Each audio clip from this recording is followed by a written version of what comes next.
Supermoms. My name is Vera Stepina, and today is another day of our Supermom Summit. My guest today is Stephanie Laurendeau. She is a certified nutrition coach, personal trainer, and a social media personality. She's a homeowner, stay-at-home mom of a beautiful 2-year-old girl. She is a wife, and they're hoping to expand their family very soon. And Stephanie is really motivated in helping women achieve their highest potential in health, life, and business and fitness. Stephanie, hi. Hi, thank you for having me. Oh, thank you for doing an interview with us today. It's really wonderful to be talking with you. I'm really excited. First of all, why don't you tell us a little bit about yourself, your story? Okay, well, I'm assuming like we'll stay on fitness here. So I have quite the story actually. Like growing up, I was always very, very fit. Like my mom was driving me from one sport to the next every single day. So I was always really fit, but then when high school hit and, you know, self-esteem gets a hit and all that kind of stuff, I actually ended up struggling with anorexia, and I ended up in the hospital for 3 months, and just, you know, I just had that mindset that a lot of women have to deal with at that age, just wanting to be as skinny as I can or wanting control of things that I just didn't have control over, and that's how I dealt with it, which is horrible, but an experience that I would never take back because I learned so much about myself. So over the years, I was a typical, you know, women that thinking that, you know, I can't eat more than 1,200 calories a day, and if I eat any more than that, I'll lose my physique, and doing a little bit, like I always did weights, but doing a little bit too much cardio, thinking that that's going to make me skinnier. And I just had all of this pressure on how I looked rather than on my health. And it wasn't until my daughter was born that my mindset completely shifted. It wasn't about my physique anymore. It was about creating a healthy lifestyle, that I had energy, and you know, I had to support breastfeeding. I had to eat more calories to make all that, just make my body work better. And that's kind of when my passion for sharing everything I've learned over these years with other women, because I just wasted so much time doing things wrong and focusing on the wrong things.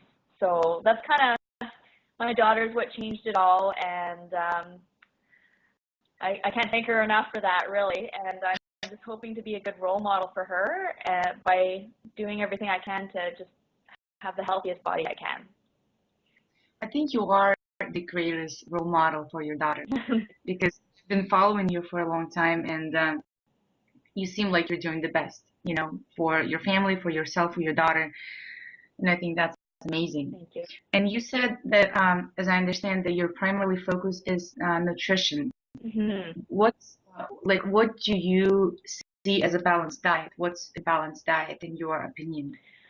For me, a balanced diet is just having a good mix of all the healthy macronutrients. So basically, like I don't restrict carbs and I don't restrict fats. It seems like every day there's this new diet coming out where, you know, fats are, you're just not supposed to have them. Or the next day it's, you know, carbs are going to cause you to bloat, and, you know, so it's just it's really just all about balance. Calories in, calories out.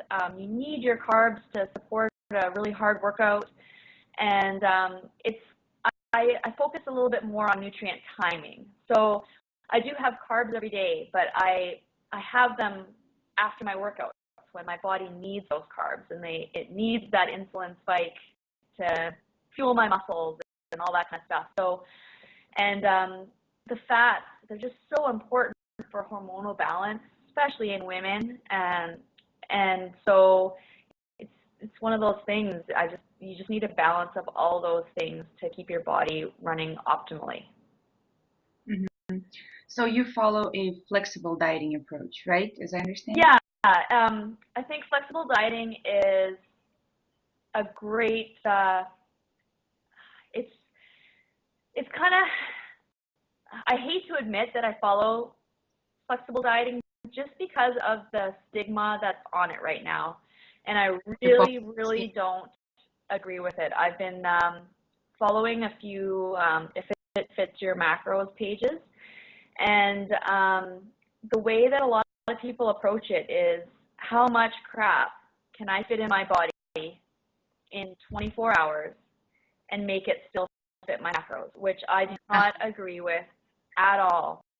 And you have people posting things at the end of the day saying, I have 10 grams of carbs left, what should I eat? And my thought in my head is, just go to bed. Like, it's 10 grams of carbs. Don't worry about it. So when you start reading stuff like that, I start thinking, like, these are the most inflexible people I have ever met. And honestly, when I look back to the days of my anorexia, that's the focus I had. Like, I have, 40 more calories. What can I eat? It's not a good mindset at all. So it worries me a little bit that people think that that's what flexible dieting is, because it's not. Flexible dieting is about getting all the nutrients you want and not eliminating any food groups. So, and with the odd treat, of course. I mean, like, I have treats all the time, but that shouldn't be what you're filling your full day with, if you know what I mean. So for me, flexible dieting is, I do have a macronutrient and a calorie range that I follow every day, but it's got healthy fats, it has healthy carbs, low glycemic carbs that aren't spiking my energy levels all day long, and I have enough protein at every meal to support my muscle growth, and that's what it's about for me. So it's very flexible. I can change every meal. I can fit in the treats in there, but I really, really suggest highly against people thinking that as long as they meet their macros, that it doesn't matter what they eat, because it really does. It might not for your physique. Like, you might be able to lose weight doing that, but you're not going to feel good. And it doesn't prevent disease, and it doesn't support your hormonal balance, and it doesn't, there's so many reasons to stick with clean foods. So that's, yeah. You don't need the Pop-Tart for breakfast. No, absolutely not. Absolutely not. Like, my downfall is ice cream, so I'll fit my ice cream in there every once in a while. But yeah, my 80 to 90% of my days are always very, very clean eating, and it shows in the way I feel. Like, even when I do fit in those treats and it fits into my daily macros, I don't feel as good. Like, I just don't. So that's. I follow those groups too, and I think I follow the main group and the women's group, And as much as I like the approach, as that you can, be flexible, I think you're right. Sometimes it goes to the extreme when you're so not flexible because you feel, oh, I didn't have enough, or I ate all of my fat and my carbs, and now I have 50 grams of protein. What am I gonna do with it? Yeah. But also there's another thing. People say, oh, if you drink protein shake, then the protein is gonna make you fat. So people always ask you for advice, and yeah, I don't know where people get that idea that protein shakes would make you fat. It's protein, and it comes from cows. It's a food, and it just happens that it comes in powder form, and you mix it with water, and it turns into a meal. There's it's whey protein. Protein shakes will not make you fat. I actually have 2 of them a day, and I actually have meal replacement shakes, just because being a busy mom, I just find it easier to be able to throw a little replacement in my bag and just have it with me for those times that I'm wanting to reach for convenience foods, right? So, and I mean, it's better than going hungry, and it's better than eating crap. So, protein shakes won't make you fat. And actually, I like to have my protein shake sometimes around 3-4 p.m. You know how you always feel down, you want to sleep, and you want something sweet or something carby. Yeah. I always have this feeling, like this urge to eat something really bad. Right. That's in the day. So I have this, my protein powder is chocolate banana, and I mix it with some maybe Greek yogurt or some kefir or something to add more protein, and then there's calcium, there's vitamin D, and then sometimes I add a little bit of almond butter, so like it's thicker, and I love almond butter so much. Yeah, me too. Like you might have like, I don't know, 300 and something calories, Yeah. which is meal, and it's satisfying, it's sweet, it fills you up, and it keeps you full until dinner time. Because usually we eat dinner a little bit later. My husband gets home late, and sometimes we eat dinner like, not at 5, but 7:30, 8 p.m. Mhm. But we also go to bed at midnight, so that makes sense. Yeah. So, and I don't think those protein shakes make me fat at all. No. They actually make me really happy, and they make me stay away from pizza because I would go for pizza. Absolutely. And with my shakes, I mix them with my magic bullet with a ton of ice, and like that's kind of that's what I've been eating for ice cream lately instead of crappy ice cream from the store, just because I make it really thick and add a little bit of stevia to it to make it sweet. And like I don't even crave, my biggest craving is it's always ice cream, and I don't even crave it anymore because I make my shakes that way. So yeah. Well, and they make you bulky and fat. So my next question is, we hear a lot that in order for your body to function properly, you need to free your body from toxins. So my question is, where do we get those toxins from, and how to get rid of them? Like just a little bit on that topic. Yeah.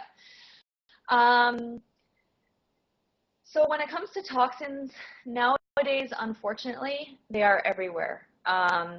Like you'll hear stuff about, not using your Tupperware in the microwave because you'll get toxins from that. Or um, all our food, like all of our food, unless you're buying organic, which is extremely expensive, is covered in toxins so that, and pumped with toxins and growth hormones and everything so that it'll grow faster and it will stay ripe longer, and you name it, it's on our food. And then environmental, like Calgary is getting really big right now. That's where I live, and you can see the smog. I mean, that's toxins. Like, so your body is just absorbing, even down to cleaning products and all that stuff. Like your body's absorbing toxins from all sorts of areas, and a lot of it you can't avoid. Like, I mean, you have to go outside. So what I do quite frequently, actually, like maybe 2-3 times a year, is do a complete cleanse. A cleanse of your body. There's lots of them on the market. Some of them are more of a, like a, you have to be close to a bathroom. I don't know how to say it in a nice way. And so they're not quite as fun to do, but it just gives your body a chance to, you know, I'm trying to think of the right words to say it, just relax when it comes to the digestion of everything, and gives your liver a chance to get rid of all the impurities in your body. And it's about giving, like, you basically take in a lot less food in that time. So it's just giving your body a chance to kind of rebuild itself instead of digesting things all day long. And usually there's a juice to make sure that you're getting all your nutrients in during that day as well. And I just find I feel so amazing after a cleanse. Another way of doing that too is the cleanse that I do. It's intertwined also with some intermittent fasting, which is a type of dieting that is shown to increase your growth hormone. So it's basically days, 1 day or 2 if you can manage, that you don't eat anything at all, but you take all these, like you take a juice and you take a couple of things to make you feel satiated, and it gives your body a complete at least 24 hours from digesting, from doing anything, and it just gives your liver a chance to do stuff other than processing food. And over those 2 days, it's shown to increase your growth hormone as well, which really helps with releasing fat. And I'm actually on day 2 of one of mine right now, and I feel amazing. And it sounds really, really, really difficult to not eat for 2 days, but honestly, like once you get, you almost feel the brain fog leaving your body after That's amazing. the day. Like I have people mentioning it. Actually, just said it at the gym today. Like, you seem so happy, and I'm just, it's not an energy. It's hard to explain. It's more of it's more of just clarity and how much better you feel, just to kind of give your body a break. So I would highly suggest trying a cleanse one day if you've never done it, to everybody out there, and see how you feel, because your body does need that break from all those toxins that you're bringing in every day, for sure. And I mean, try to buy organic when you can, but I know I can't afford it, so I try to just do the best I can in my choices and go to the farmer's market as much as I can, so at least I know where the stuff is coming from, is a good suggestion as well. Yeah, so since we're moving on to the food topic, I read there's so many articles that have been coming out lately about the correlation between hormones and the foods that we put into our bodies and how they affect the hormone levels. What's your opinion of that? When it comes to hormones, the two that I think are easily manageable through just health, wellness, and diet are insulin and cortisol. Besides those two, I wouldn't suggest trying to do too much with just food alone without the help of a doctor and getting blood tests done and stuff like that. I mean, the adrenals and estrogen and all that kind of stuff kind of you're not really exactly sure what you're doing to your body unless you have someone professional helping you with that. But when it comes to insulin, obviously insulin is important. You need it in your system in order for your body to, like, insulin grabs onto the glucose that you get from your carbohydrates and puts it into your muscles, puts it into your cells, and gives you energy. So you do need it. It's controlling it that's important when it comes to pretty much physique, and to controlling your blood sugars and making it so that you're not, really energetic and then no energy and then energetic and then no energy. So that's one thing that's easily controlled through food. And that's why I always have my carbohydrates after my workouts, because I need that. The carbohydrates spike that insulin, and basically it takes the glucose straight to my muscles so that they're starting their recovery right away. And that's kind of what you want, so you're ready to go the next day. Mm-hmm. But if you have it kind of later on in the day when your body doesn't need to be restoring its glycogen stores, there's nowhere really for that carbohydrate to go, if that makes any sense. So like, your body doesn't need it, and then the insulin spikes more than it needs to, and then you end up with an energy slump. And so it's about timing things properly to make yourself feel the best throughout the day. And then when it comes to cortisol is the stress hormone, and usually if you have a lot of stress, the cortisol causes fat to be mostly in your belly, which is usually a problem for women. And cortisol is highest in the morning and also post-workout, and that's because of the stress that you create on your body during a workout, and then it releases cortisol. So when it comes to that, a good way to control cortisol is keeping your body's pH in a good range. So that all comes down to eating healthy.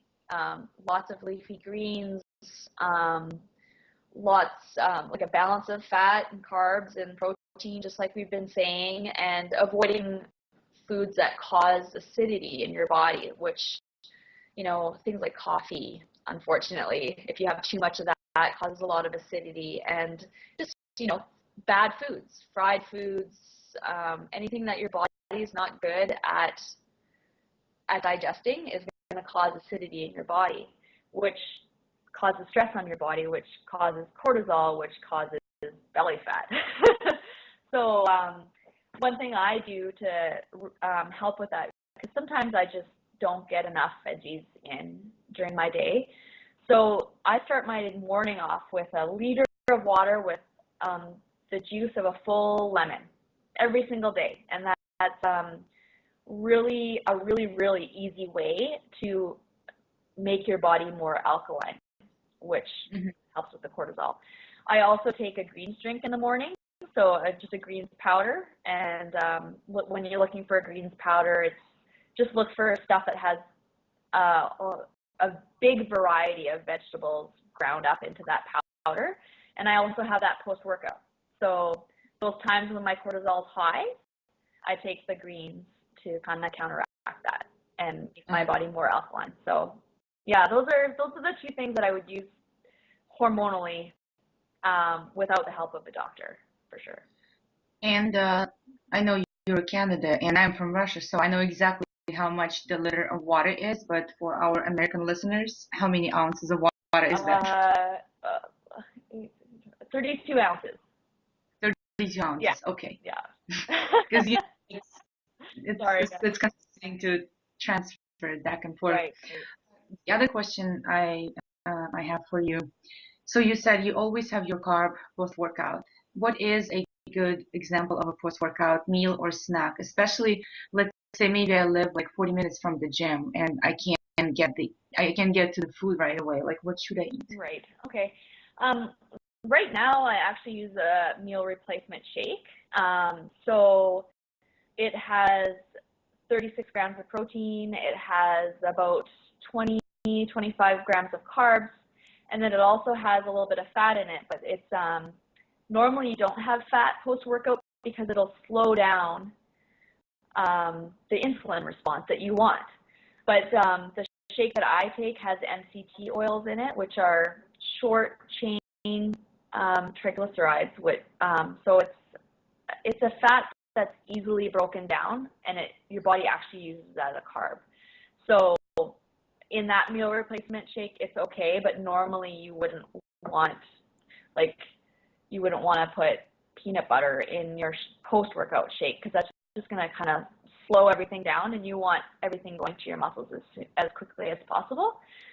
So before I started taking this meal replacement shake, I was just taking a pure whey protein. Always look for a really high quality New Zealand whey, grass-fed, not grain-fed.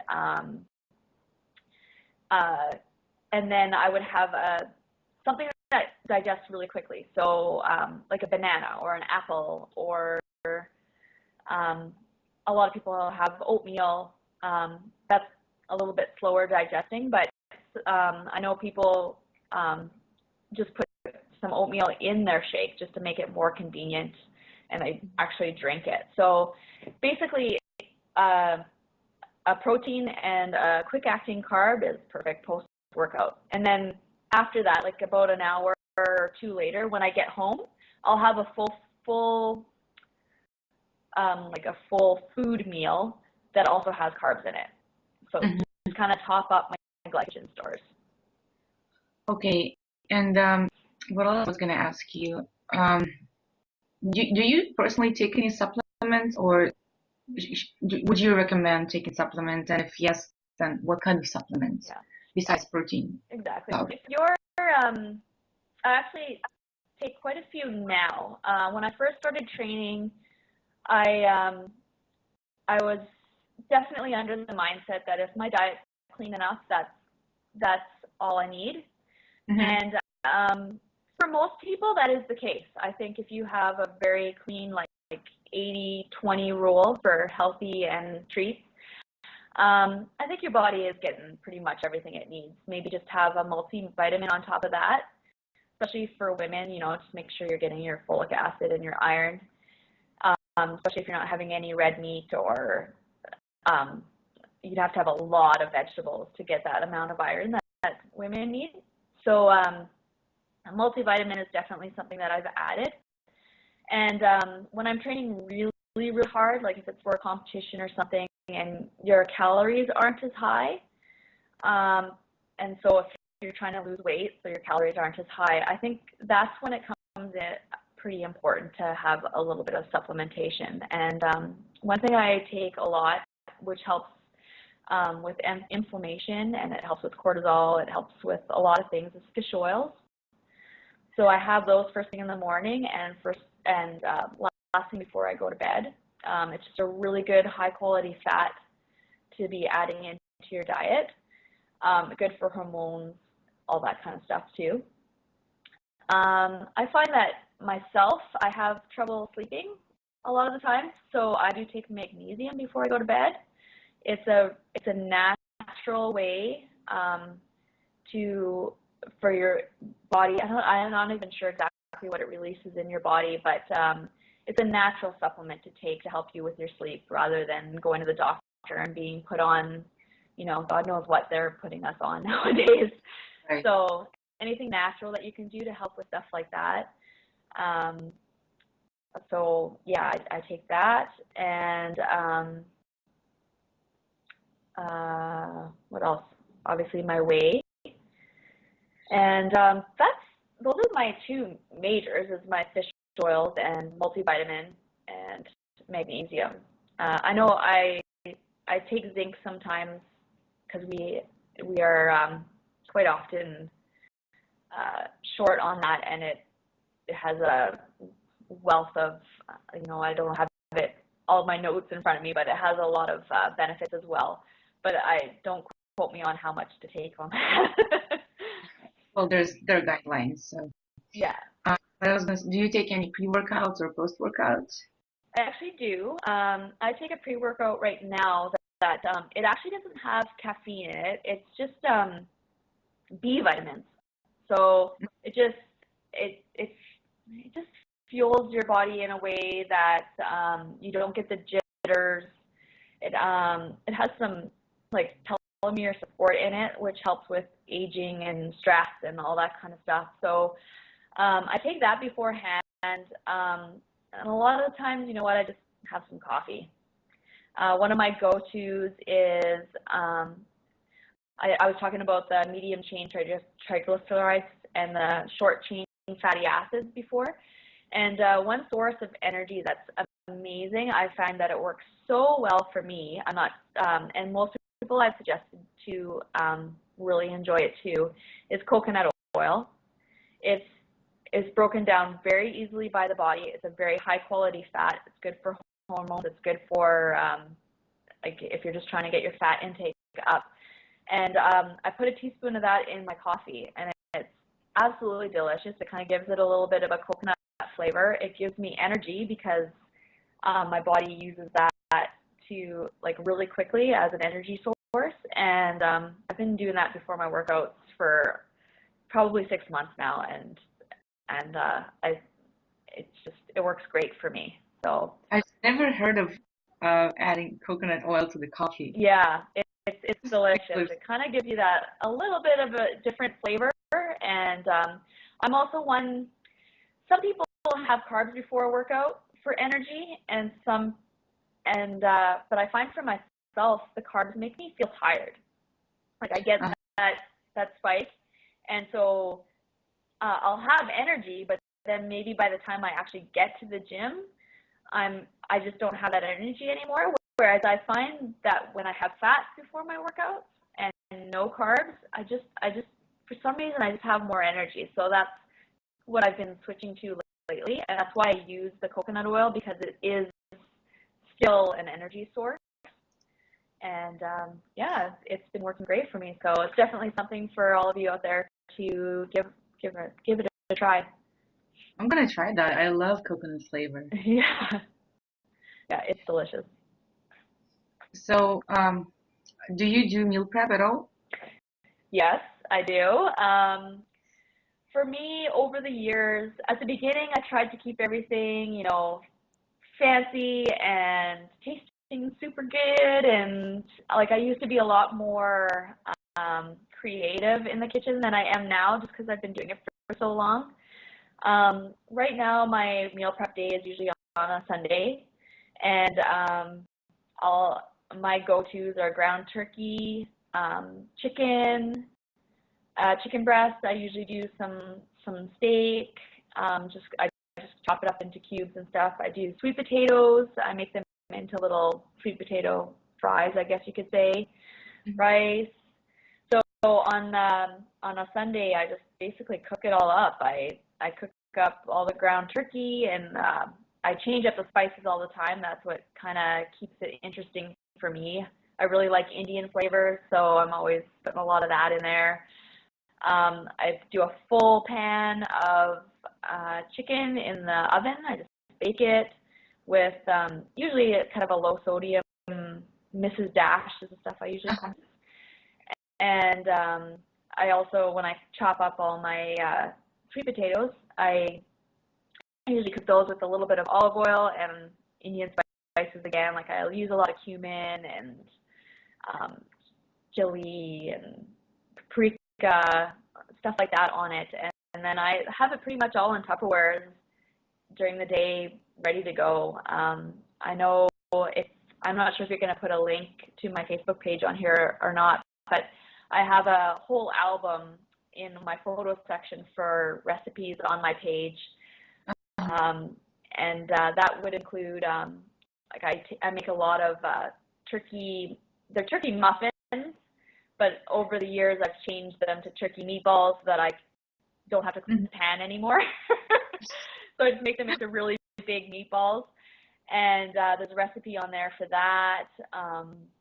I prep like a turkey. I don't even know what I want to call it. It's kind of like a taco type soup.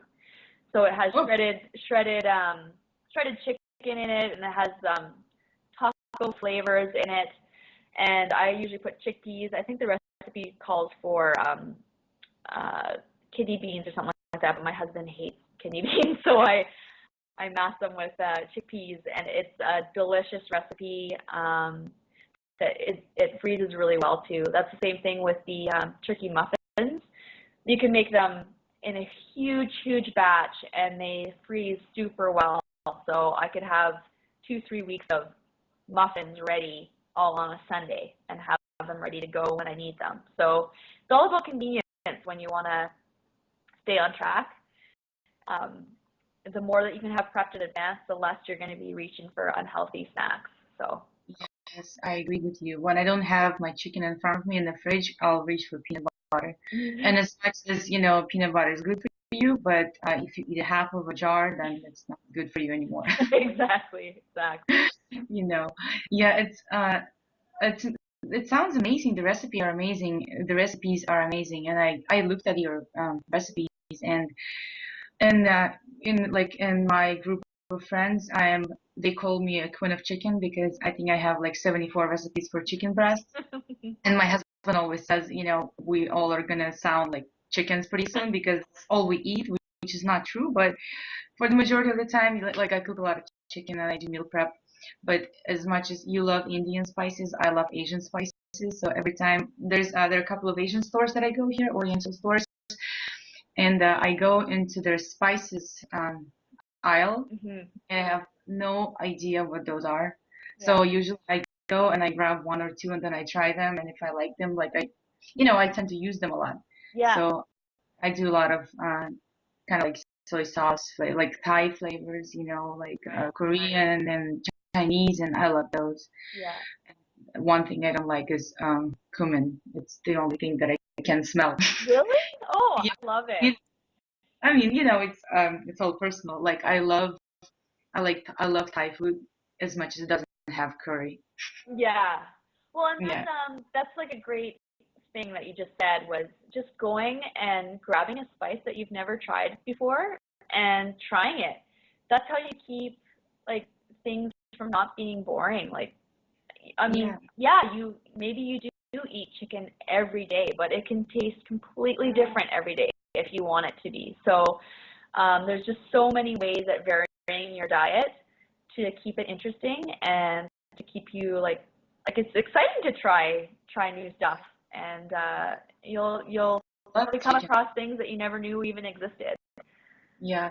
I love chicken. And I used to, like before, the way my mom used to cook in Russia, it was, it's much colder there, obviously, than it is here in San Diego. Mhm. And we would have, 5, 6 months of winter, so we would eat a lot more fats, we would eat more meats, more bread, more potatoes to, I guess, keep our bodies warmer. Right. And she would always add more oils, or we never really used butter, but we used a lot of sunflower oil. Mhm. But here, even now, I cook sometimes instead of chicken breast, I would get chicken leg or chicken thigh, and I would take the skin off, so there's no like that excessive fat, but I would keep the bone in because I think it keeps it more flavorful.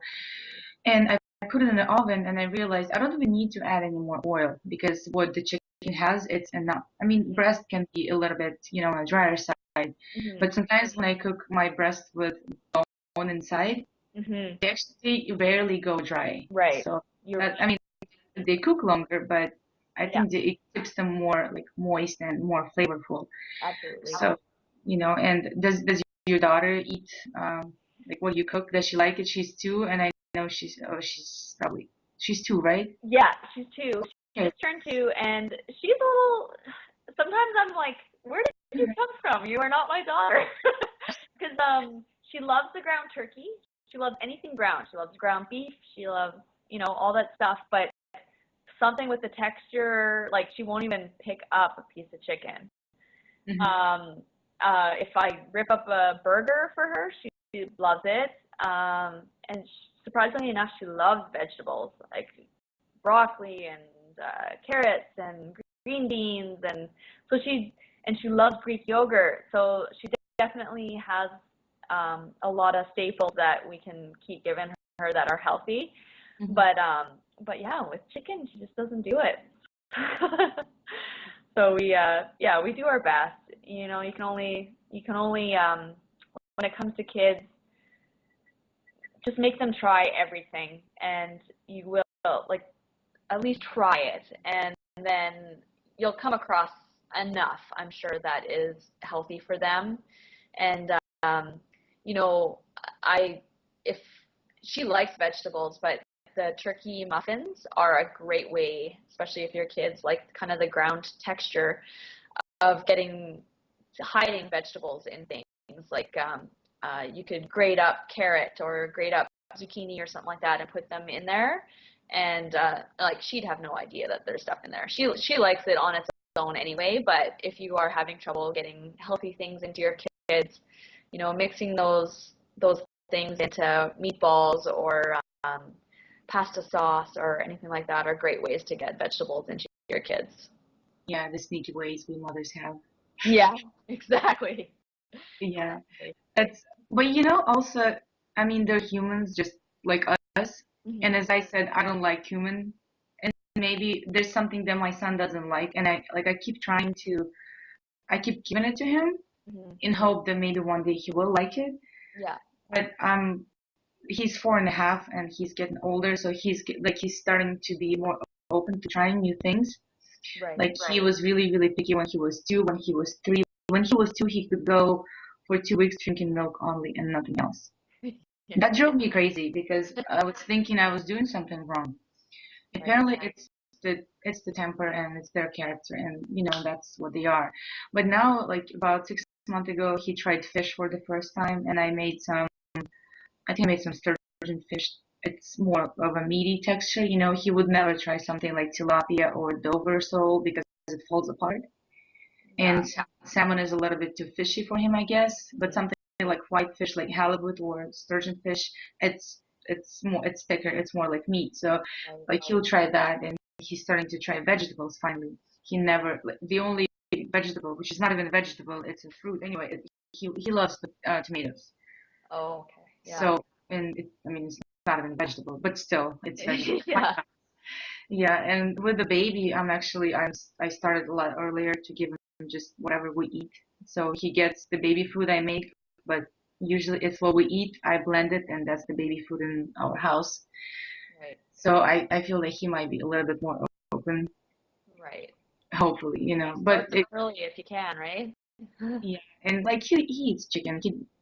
I can't say he loves chicken, but when there's nothing else, he'll eat chicken. Yeah. You know, with two kids in the house, and then you have to work, and there's so much stuff. You can make 7 dinners, so it's one dinner, and everybody's gonna eat the dinner or Exactly. not eat the dinner. And that's the other key when you have like, I mean, you have more than I do, so I find it difficult even having one, like getting a dinner on the table or whatever. And that's where meal prep is so amazing because at least you have like the easiest thing to meal prep is your meat, Hmm. and at least you have that, which is the most time consuming to make anyway, and you have that already, and then it's just a matter of steaming some vegetables and cooking up some rice, and you're good to go. So it always helps to plan ahead. Yeah, I agree with you. I try to meal prep as much as I can, Hmm. and there are weeks when I don't meal prep and I regret it. Yeah. On Tuesday, I'm like, oh my God, I'm gonna go to the store and buy 20 pounds of chicken and cook right now, and I do that. Yeah. I have 5 pounds of chicken in my fridge, and I'm excited because it's getting closer to lunchtime and I can go eat finally. Yeah. Well, anyway, so let's say I decided that today is the day I'm gonna start my transformation. I'm gonna start eating better. I'm gonna start eating more nutritious food and healthier. And at first, it might seem really overwhelming because you might want to change everything at once. But I don't know if you can just go cold turkey and, okay, no more pizza, no more soda, no more cake, no more this, and that. So what are simple steps to start with? I think one of the it depends what, like, obviously it depends on how you were eating before, and whether one thing to really focus on is when you eat something that's not good for you or that you're craving or just like that in general, one thing to think about at that moment is what is the trigger? Like what is making you want Pizza. this sugar or this salt or whatever it is that you're deciding to have? A lot of the times when it's just food in general, usually it's hydration. Try to have a glass of water, and like a lot of us, you don't need as much food all As the time as you think you need. A lot of the times when you're hungry, it's actually that you're thirsty. So trying to have a glass of water before you really make that decision to grab something quick that's not healthy. You might be able to make it till you have a healthy meal if you just have a nice big glass of water, and that could be what your body is actually craving. Or is it boredom? Or is it that you left way too much time between your meals, and it's the fact that your insulin levels are so low at that point that your body's just craving sugar? It's not actually craving sugar, it's craving something to give it energy again, right? So your body will automatically want you to grab a chocolate bar because that's what has sugar and that's what's going to give you the energy the fastest. But really, it's just your body wants nutrition. So keeping in mind what those triggers are and what's causing them is a great way just to kind of figure out why you do what you do. Um, and then speaking of water, hydration is one of the first things I tell my clients is, a good rule of thumb is your body weight divided by 2 in ounces per day. So I'm 130 pounds, so divide that by 2. I usually have more than that. 70 ounces of water a day. Like I have lots of water a day, and that just helps your body eliminate. It helps your body stay alkaline. It just does so much good for your body. I think that's the biggest thing to add when you're just starting out, is just to get that water going, and then you'll really feel when you're actually hungry, when you're not hungry. Helps with cravings, all that type of stuff. Adding lemon, I think, is a big thing because it's one of the most alkaline. I know it's an acid, but it's the most alkaline in your body of pretty much any food. So if your body's not working optimally, that's one of the easiest things to add on to make a big difference. And one thing is, like, clean out your house of Goldfish. all the bad foods. Because if it's not there for you to grab, you're not gonna grab it. Like, for me, my big thing was having ice cream in the house. If it was in the house, I would eat the whole 2 liter within 2 days, and my belly would be out so far. It would be because my body just doesn't react well to it. But I just keep eating it because it was just a craving and it was there. So now I have a rule that if I want ice cream, I have to go out for it. Mm-hmm. Like, I have to go to Dairy Queen or McDonald's or whatever and get a Frosty or something like that. And it's completely changed my world, just not having it in the house. Because really, I'm too lazy. I might have the craving, but I don't want to get into the car and drive to the store and to get this ice cream. So I end up choosing something healthy instead. You'll have some yogurt or something instead. And Yeah, exactly. I end up having Greek yogurt, or I end up making one of my protein meal replacements instead, which fuels my body better. So just ridding your house of your triggers, mm-hmm. is a great tip to start as well. And I mean, that's how I would get started. And then shopping the perimeter of your grocery store. So you'll notice that around the perimeter of your grocery store is, the milk, the dairy, just choose low fat or dairy and stuff like that. And then the fresh vegetables and the fresh meat is all on the perimeter of your grocery store. And then when you get into the middle is when you get the chips and you get the pop and you get all the stuff that's not so good for you.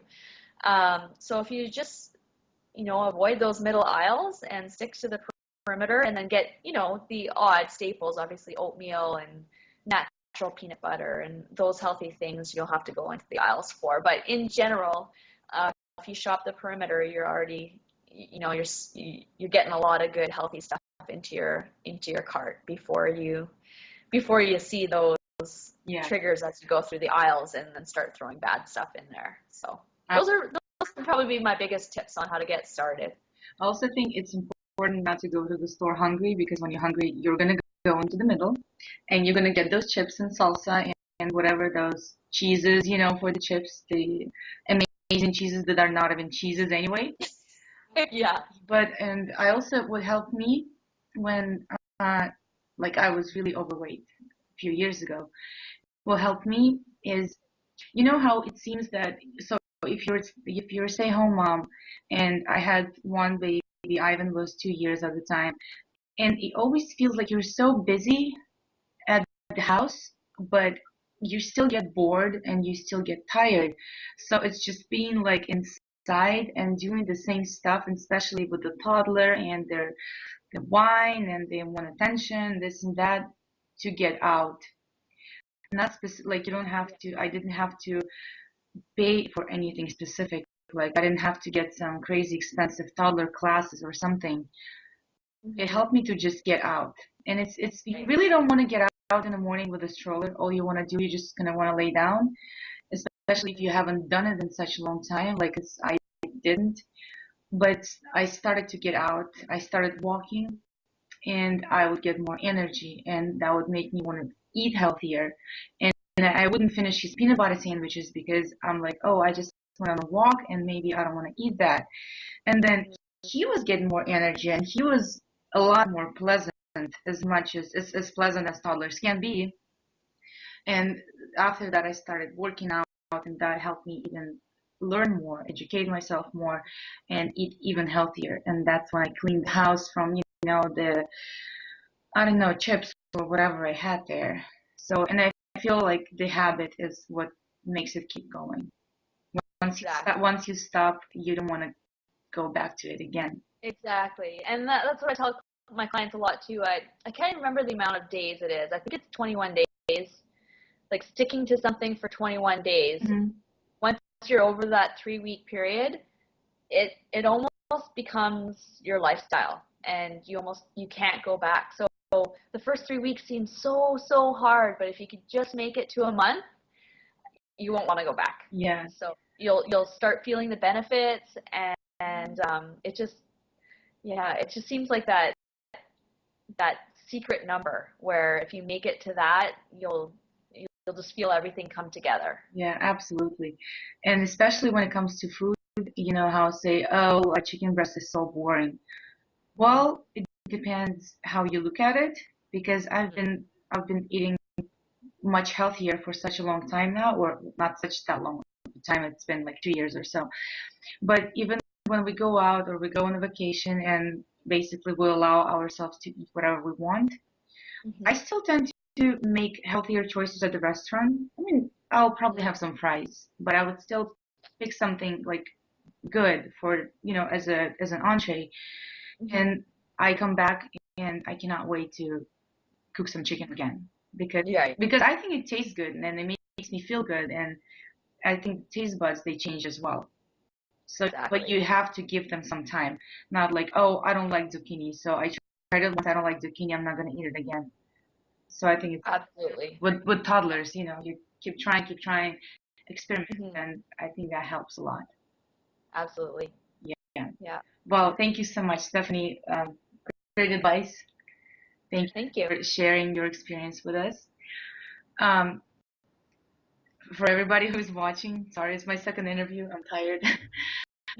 My name is Vera Stepina. This is the Supermom Summit. This is Stephanie. There's going to be her link is in the email, the link to her website, the link to her Facebook page, and please go check out her recipes. And I know they're doing some challenges on Facebook groups and on the website with her partner, right? So Yeah. so Sisters that is, Escape. yes, Sisters in Shape. Yeah. And thank you so much for watching, and we'll see you again tomorrow. Thank you.